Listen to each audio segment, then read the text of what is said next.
사도신경으로 우리의 신앙을 고백하며 새벽 예배 하나님께 올려드리겠습니다. 전능하사 천지를 만드신 하나님 아버지를 내가 믿사오며 그 외아들 우리 주 예수 그리스도를 믿사오니 이는 성령으로 잉태하사 동정녀 마리아에게 나시고 본디오 빌라도에게 고난을 받으사 십자가에 못 박혀 죽으시고 장사한 지 사흘 만에 죽은 자 가운데서 다시 살아나시며 하늘 오르사 전능하신 하나님 우편에 앉아 계시다가 저리로서 산자와 죽은 자를 심판하러 오시리라. 성령을 믿사오며 거룩한 공예와 성도가 서로 교통하는 것과 죄를 사하여 주시는 것과 몸이 다시 사는 것과 영원히 사는 것을 믿사옵나이다. 아멘.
이 시간 우리에게 주시는 하나님 말씀은 사무엘하 7장 18절부터 29절까지의 말씀입니다.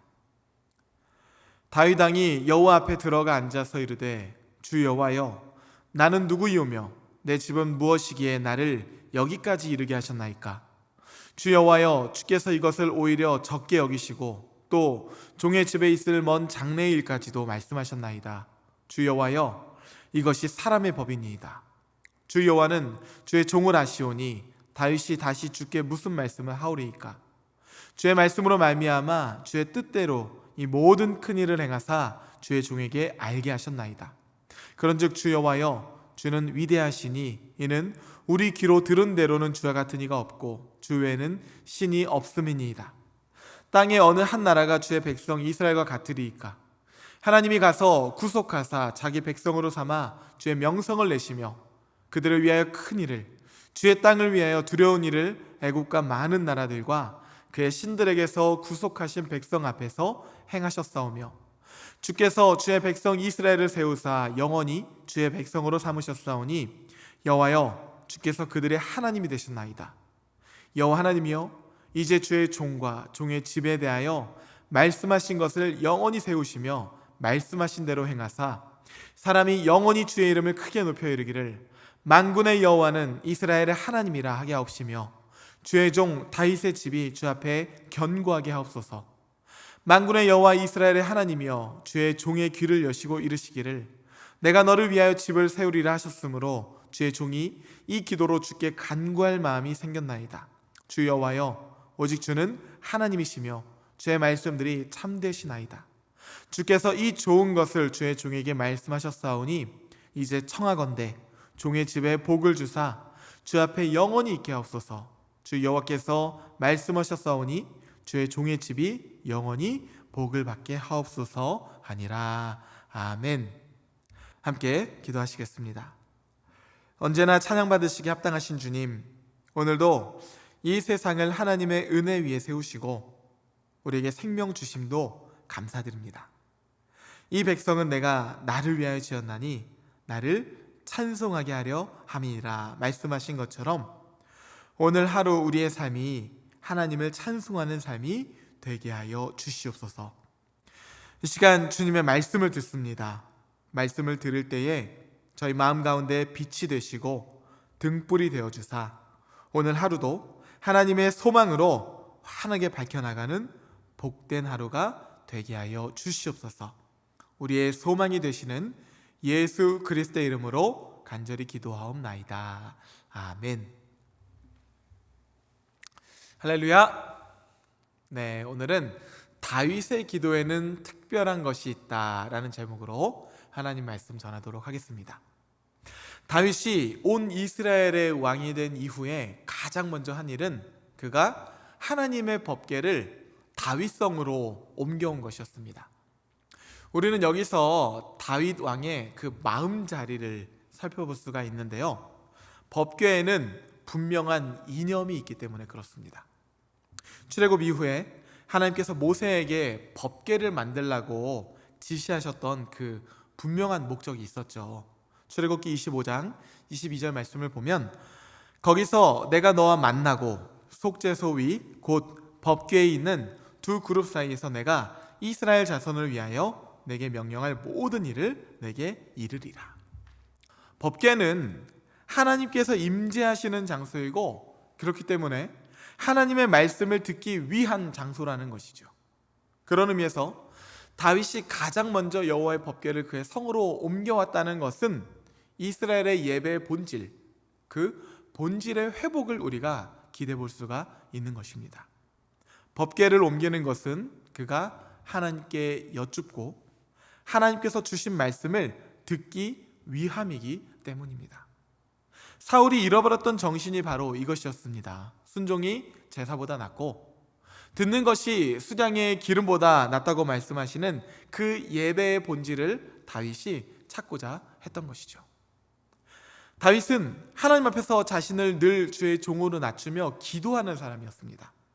종은 주인에게 묻고 그 말을 듣는 존재죠. 하지만 왕은 듣기보다는 명령하는 존재입니다. 여러분들의 삶은 어떻습니까? 하나님의 말씀을 듣고 매일같이 묵상함으로 말미암아 살아가는 하나님의 사람들입니까? 아니면 자신의 마음과 생각을 주장하며 자신의 의로움을 기반으로 살아가는 사람들입니까? 다윗이 하나님 마음에 합한 사람이라는 별칭을 얻었다는 점에서 우리는 그의 정체성을 알 수가 있는 것이죠. 그리고 이렇게 준비된 사람에게는 하나님께서 하나님의 모든 좋은 것을 이제부터는 아낌없이 내어줄 수가 있으신 것입니다. 하나님의 축복을 선한 청지기에게 맡겨주셨을 때 어떠한 일이 나타나겠습니까? 하나님 마음에 합한 자, 다윗과 같은 선한 모델을 통해서 하나님께서 많은 사람들에게 하나님의 은혜를 강같이 흘려 내려보낼 것입니다. 아브라함이 그랬던 것처럼, 요셉이 그랬던 것처럼, 그리고 예수님께서 그러셨던 것처럼 말이죠. 오늘 본문은 그런 다윗에게 하나님께서 그의 이름을 위대하게 만들어주시고 다윗의 집을 영원토록 견고하게 세워주시며 이후에 다윗에게서 태어날 아들, 이 솔로몬이죠. 그 아들을 통해서 성전 건축을 할 수 있도록 하나님의 은총을 베푸시겠다는 그 놀라운 약속에 대한 다윗의 반응입니다. 이것이 기도의 형태로 담겨져 있습니다. 제가 18절부터 22절까지 세번역 성경을 한번 읽어보겠습니다. 다윗 왕이 성막으로 들어가서 주님 앞에 꿇어앉아 이렇게 기도하였다. 주 하나님, 내가 누구이며 또 내 집안이 무엇이기에 주님께서 나를 이러한 자리에까지 오르게 해주셨습니까? 주 하나님, 그런데도 주님께서는 이것도 오히려 부족하게 여기시고 주님의 종의 집안에 있을 먼 장래의 일까지도 말씀해 주셨습니다. 주 나의 하나님, 이것이 어찌 주님께서 사람을 대하시는 일상적인 방법이겠습니까? 주 하나님, 주님께서 주님의 종을 잘 아시니 이 다윗이 주님께 무슨 말씀을 더 드릴 필요가 있겠습니까? 주님께서 세우신 뜻과 목적대로 주님께서는 이렇게 크나큰 일을 하시고 또 그것을 이 종에게까지 알려주셨습니다. 주 하나님, 주님은 위대하십니다. 우리의 귀로 다 들어보았습니다만 주님과 같은 분이 또 계시다는 말은 들어본 적도 없고 주님밖에 또 다른 하나님이 있다는 말도 들어본 적이 없습니다.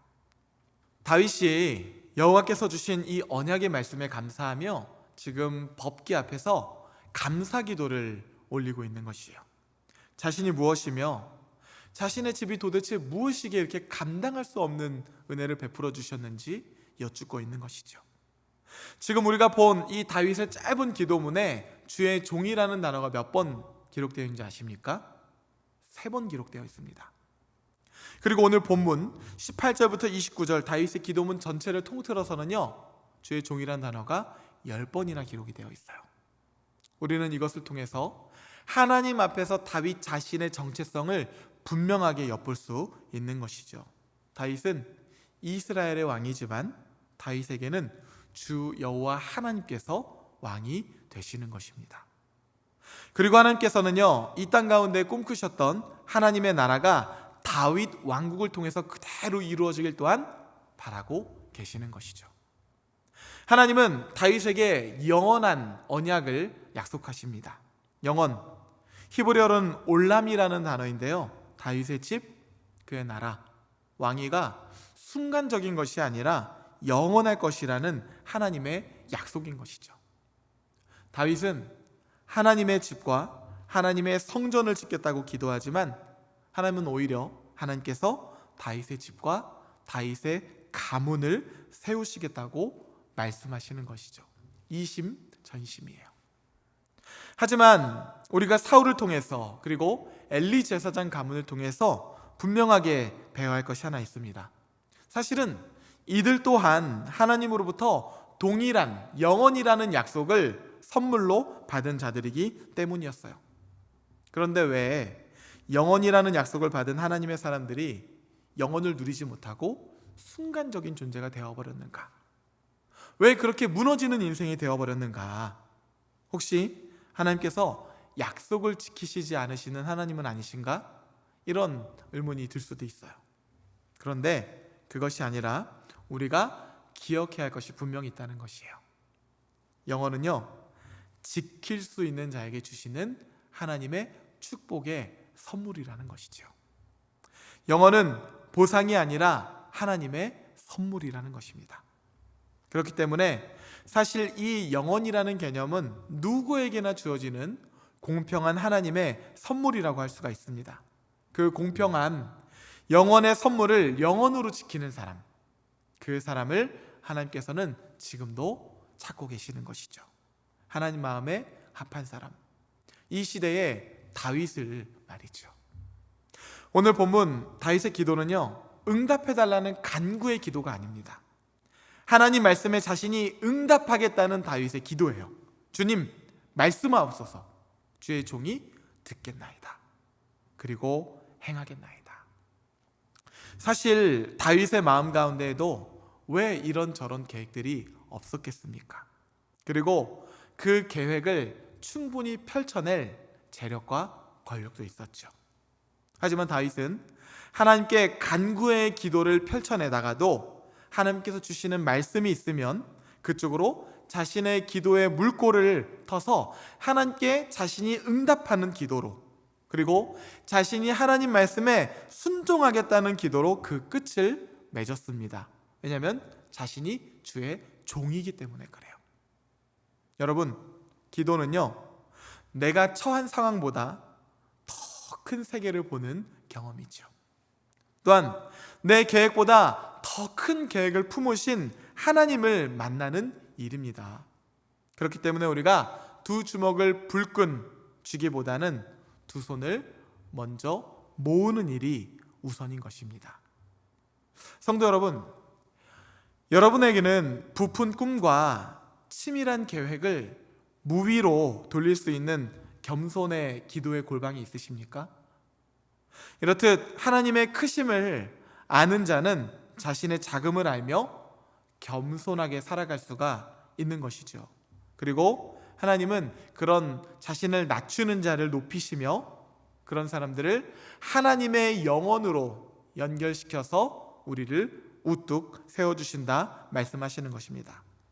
다윗은요, 하나님의 크신 은혜의 할 말을 잃었고 인간의 규범을 따라서 왕조를 세워주시는 그 인자하심에 감격했습니다. 뿐만 아니라 주님께서 말씀하시는 대로 자신을 세워달라고 하나님께 기도하고 있는 것이죠. 이것은 하나님의 약속을 믿지 못하기 때문이 아니라 약속을 받은 성도가 마땅히 가져야 할 태도이기 때문입니다. 여러분, 좋은 것은요, better, 더 좋은 것을 만나면 거기에 자신을 맡길 수가 있습니다. 그리고 better, 더 좋은 것은 best, 가장 좋은 것을 만나면 거기에 자신을 내어줄 수가 있는 것이죠. 그리고 하나님은 best, 언제나 가장 좋은 것을 우리에게 주시는 우리의 아버지이십니다.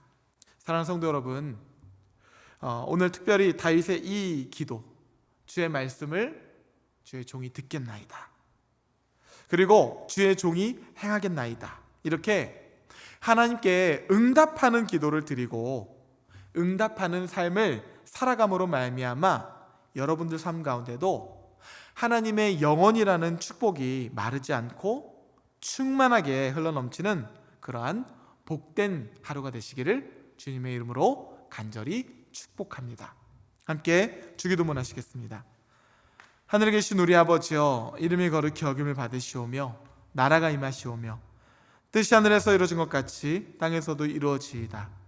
오늘 우리에게 일용할 양식을 주시옵고 우리가 우리에게 죄 지은 자를 사하여 준 것 같이 우리 죄를 사하여 주시옵고 우리를 시험에 들게 하지 마시옵고 다만 악에서 구하시옵소서.